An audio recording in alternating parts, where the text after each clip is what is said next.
A breathtaking island in the Indian Ocean, with beauty on land and underwater. Mauritius is often seen as the ultimate honeymoon destination. And believe me, I get it.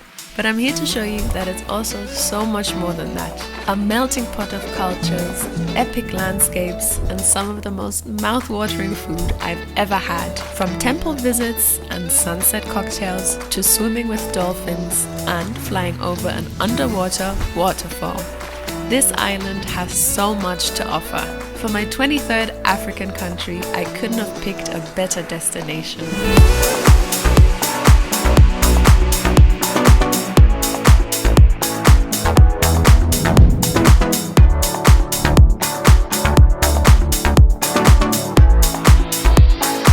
In this video, I'll take you along our 10-day journey across Mauritius. We explored the island from the north to the south and stayed in a local Airbnb, a mid-range all-inclusive, and a 5-star luxury resort. If you're wondering where to stay, which parts of the island to explore, and the best activities to experience, this video will help you plan your perfect Mauritius adventure, whether you're honeymooning or just here for the soft life.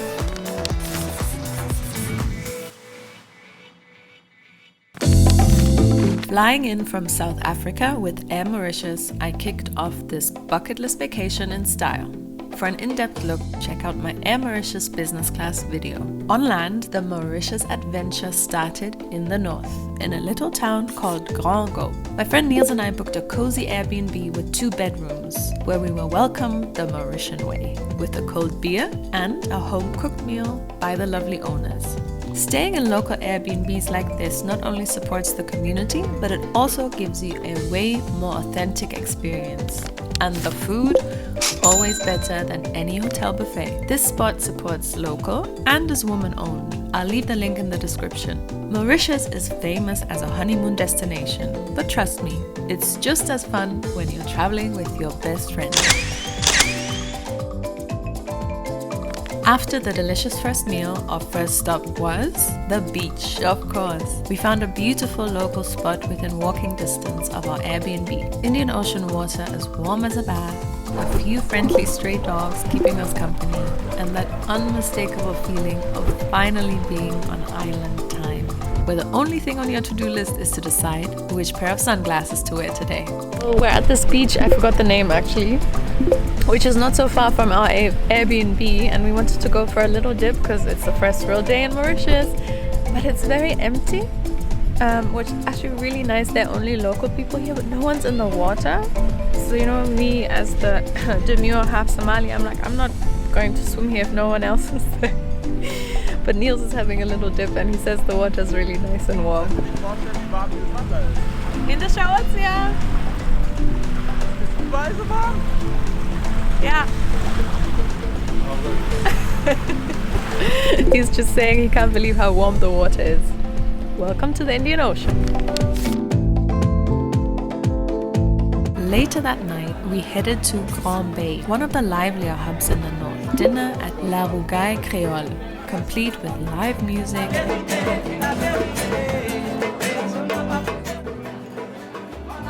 and local seafood dishes that seriously hit the spot.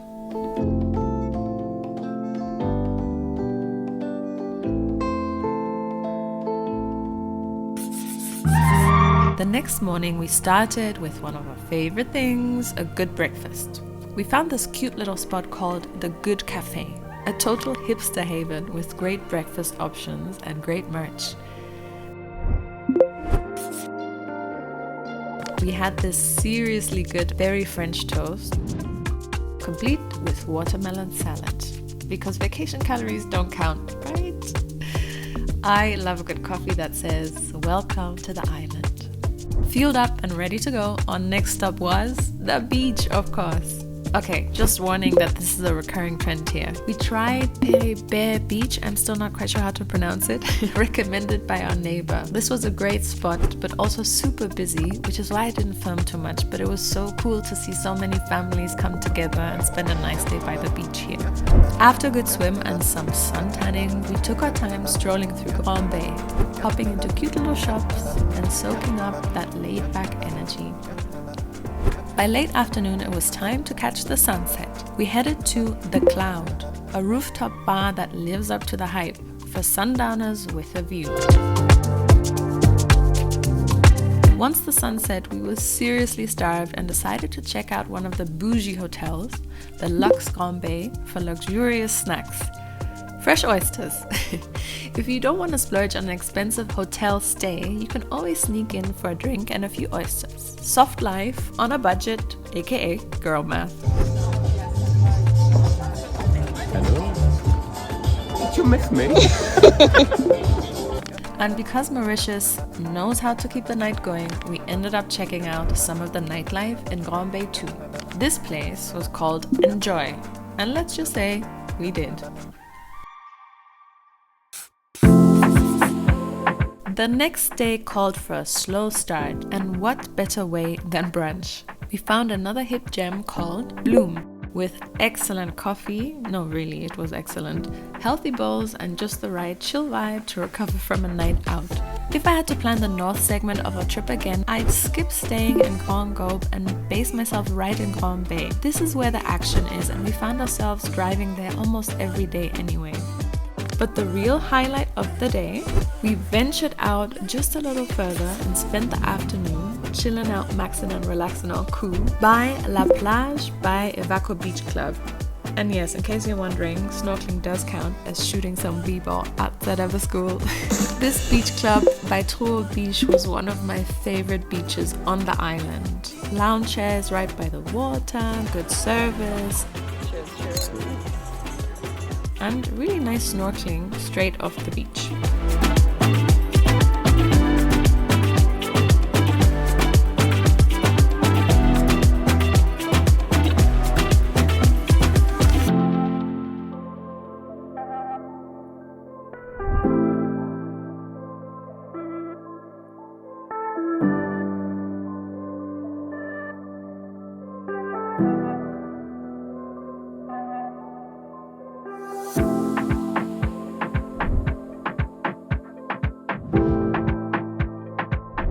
The sunset was honestly so nice as well. I was really sad to leave this place. This beach club chill day made me fully settle into holiday mode.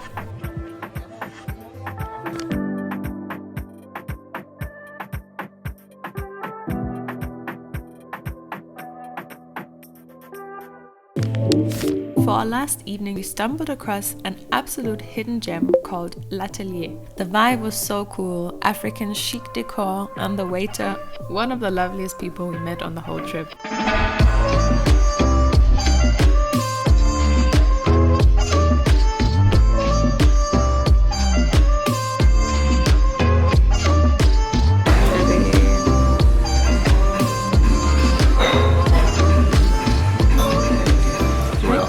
Sehr gut. War lecker. Meiner ist auch super gut. Wie gerne mal. After some refreshing G&Ts, we kicked off dinner with a crab cake that was, no exaggeration, unbelievable. Und was ist das für eine Soße? Das ist so unfassbar lecker. Ja. Oh mein Gott. Wow. Das ist oben so eine ganz krosse... Hau rein. Okay. I had a whole fresh fish served with pasta, and Niels, after days of glorious seafood, switched gears and ordered some meat.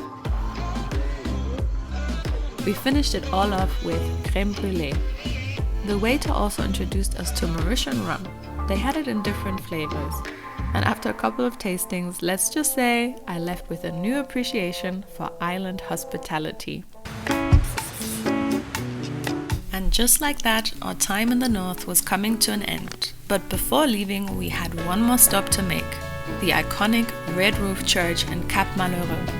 This spot was absolutely beautiful, perched right by the water, and instantly reminded me of one of my favorite places in the world, the Mosque of the Divinity in Dakar, Senegal.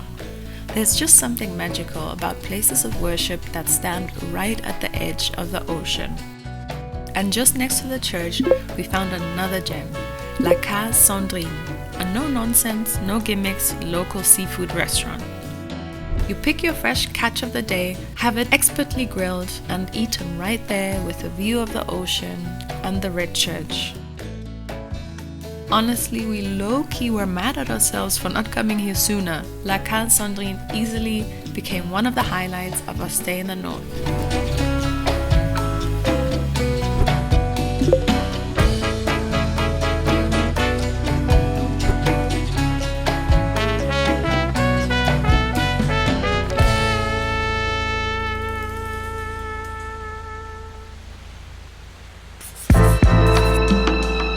Bye-bye to the north and hello to the south. Our next stop, Mare, probably the most recognizable part of Mauritius thanks to that iconic mountain. This time we swapped our cozy Airbnb for 5-star luxury at Luxe Mare. We were welcomed with mocktails, shown to a gorgeous room with sleek interiors, excellent service, of course, and a minibar that felt like it belonged in a design magazine, as well as a bathroom almost bigger than the bedroom, complete with a bathtub, indoor and outdoor shower. It was giving main character energy. And you already know the drill by now. First order of business, the beach. Time to go to the beach. White Lotus ready at the resort. This was luxury land and they weren't playing. Infused water in all varieties on tap, beach loungers with built-in charging ports and call buttons for service, which naturally we tested thoroughly. It started out cloudy, but the sun did come out to play later. On the beach we met George, a local jewelry seller who spoke excellent German. Schöne Sache. Ja, danke. Wo hast du Deutsch gelernt? Deutsch gelernt kommen die Leute nicht dran. Wirklich? Ja. Spricht sehr gut Deutsch. Aber nichts perfekt. Wenn du verstehst, das ist okay. Ja, ich verstehe das sehr gut. Ja. He ended up making us custom pieces and I was obsessed with my pearl and seashell necklace. So special. As golden hour hit, it was time to think about dinner.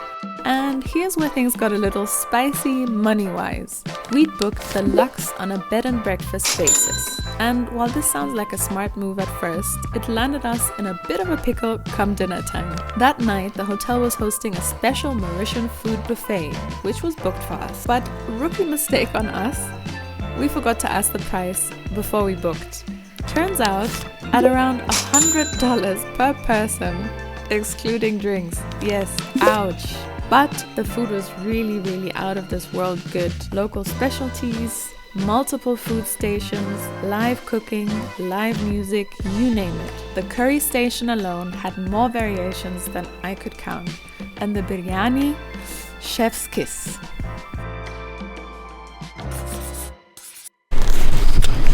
Oh my god. It's not even 6 a.m. Literally 5:30, pitch black outside. But we booked a little, what do they call it, dolphin and turtle tour with the boat. So we're going to meet Skipper Dan, who's a really cool guy, out by the beach in a little bit. And he will take us on his boat outside of the lagoon, a little bit further out into the ocean. And hopefully we will see dolphins and turtles. So I really can't wait. This was like one of the bucket list things I wanted to do in Mauritius. So I hope we're lucky. Apparently the success rate is quite good because the dolphins are usually there in the morning. So pray. So there we were, literally at the crack of dawn, heading out to sea to meet Dan and his crew. The further we ventured, the more excited I got. Okay, all of a sudden the speed changed. We're very fast now.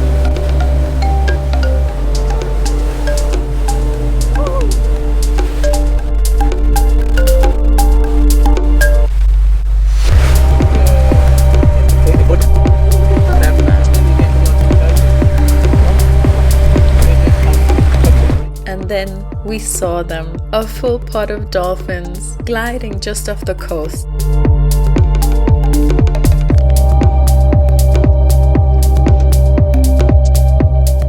It was already incredible from the boat, but nothing could have prepared me for what was to come next.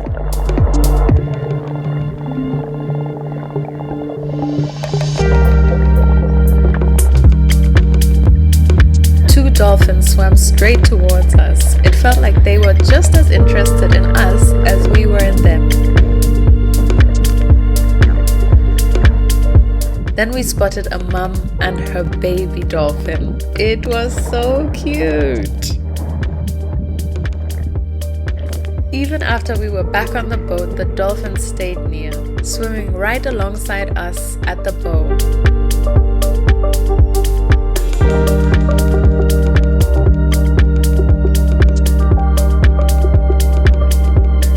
That view, that feeling, I will never forget it. We saw dolphins! And just when I thought the morning had peaked, we ended it by swimming in shallow waters with a turtle.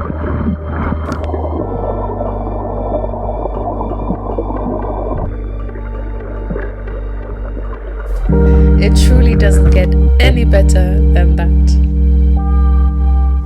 Wie war dein Erlebnis heute? Bisschen Super, Review. super, super. 10 von Super. 10? 10 von 10. Mit Delfin geschwommen, Turtle geschwommen. Was So war soll's dein sein. Highlight? Die Delfine? Tatsächlich, ja. Ich glaube, für mich war es auch dieser Moment, wo wir das erste Mal ins Wasser gegangen sind, zu zweit. Und dann kamen die Delfine Kamen direkt direkt, auf ne? uns zu, die zwei. War so geil. Und der eine war so neugierig, ne? Der kam zu uns. Der kam zu uns. Ich dachte, deswegen war mein erster Instinkt so dumm, die Hand auszustrecken. So wie bei einem Hund. Gib die Flosse. Gib die Flosse. Then I had to remember, they're not happy. That's just the shape of their face. After some rest and having learned our lesson at dinner, we left the resort to have some affordable lunch. Luckily, we found this amazing spot called the Chaser Mauritian Bistro. First, a celebratory drink to toast the dolphins. But the real star of the show, this delicious octopus curry. Jetzt mal die Soße. Lecker. The rest of the day was rainy, perfect for slowing down and simply relaxing because I had another early start ahead of me the next day. Hey, I'm sitting here at the, can I say landing strip? Because the landing strip today is the ocean. So I'm here by the Lagoon Flight. This is the name of the company. And this is really like one of the main attractions in Mauritius, especially in Morne, to see the underwater waterfall. And the whole days I had my booking done, always book in advance. 2 people just showed up actually and wanted to make it a spontaneous booking. And the lady was like, nah, we're fully booked till like 1st of May, which is for like the next half of a month, 3 weeks, which is crazy. So you see how popular it is.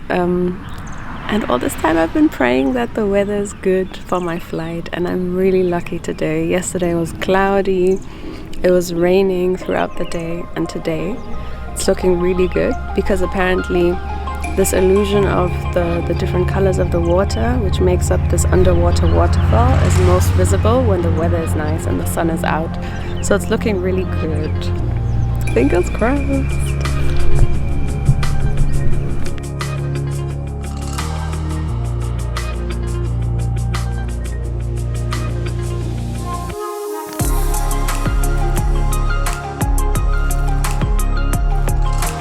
I had so much fun seeing Mauritius from the sky. The famous underwater waterfall. It's not actually a real waterfall. It's an optical illusion caused by sand and silt being pulled off the edge of a submarine plateau. But when you're flying over it, it looks so real.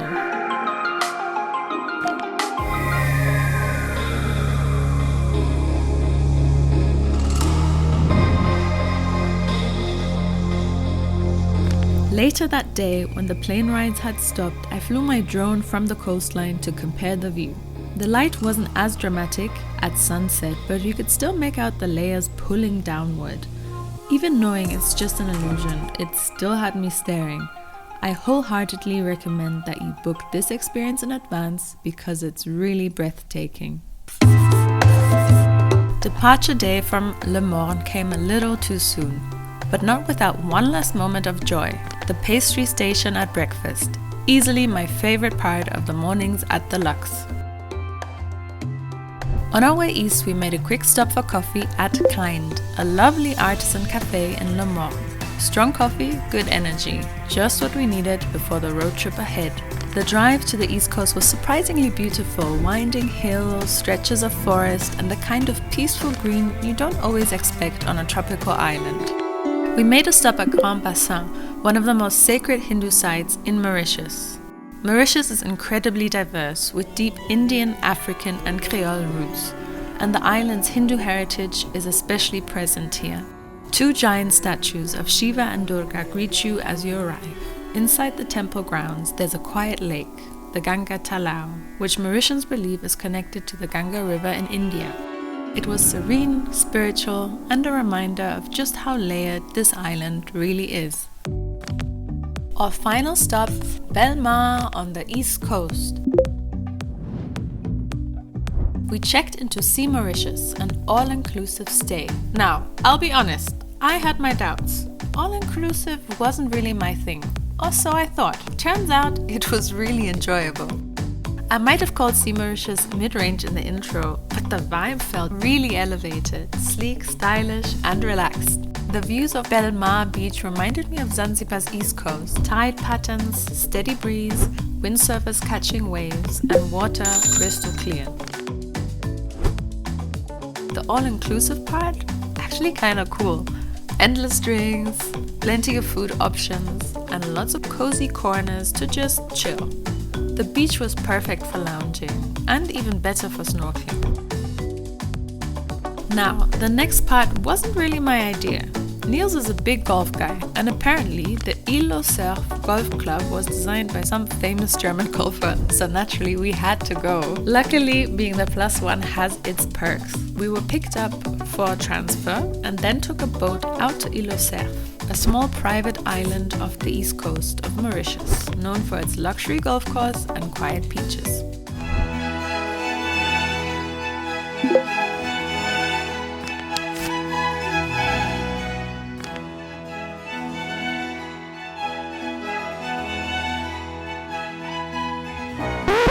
Once we arrived, we headed straight to the clubhouse, or as I now know, the pro shop, which looked more like a high-end spa than anything golf-related. Du hast jetzt hier so ein Ding für dich. Geil. Learning about golfing. Kind of. And honestly, the grounds were stunning. Even I have to admit, I get it. Niels was off living his golf dream, and I actually was living mine. Then I caught a golf cart shuttle to the private beach, and wow, this was super nice. The beach even had its own bar, you could order food and snacks, it was so amazing, service directly delivered to the loungers, and I had a great time swimming, drinking, snorkeling, anything, you name it. I came for the emotional support role, but as I sipped my drink on a private beach, I couldn't help but wonder, had I just become an all-inclusive, gold necklace-buying, private golf course-loving snob? And honestly, I didn't hate it. And just like that, our 10 days in Mauritius came to an end. 3 regions, 3 stays, each with its own vibe, its own surprises. From dolphins to designer golf shops. Mauritius had range, and honestly, I really loved every minute of it. I will definitely be back. Thank you for watching, and if you're planning your own trip, I really hope this gave you a few ideas. I'll catch you again in the next one.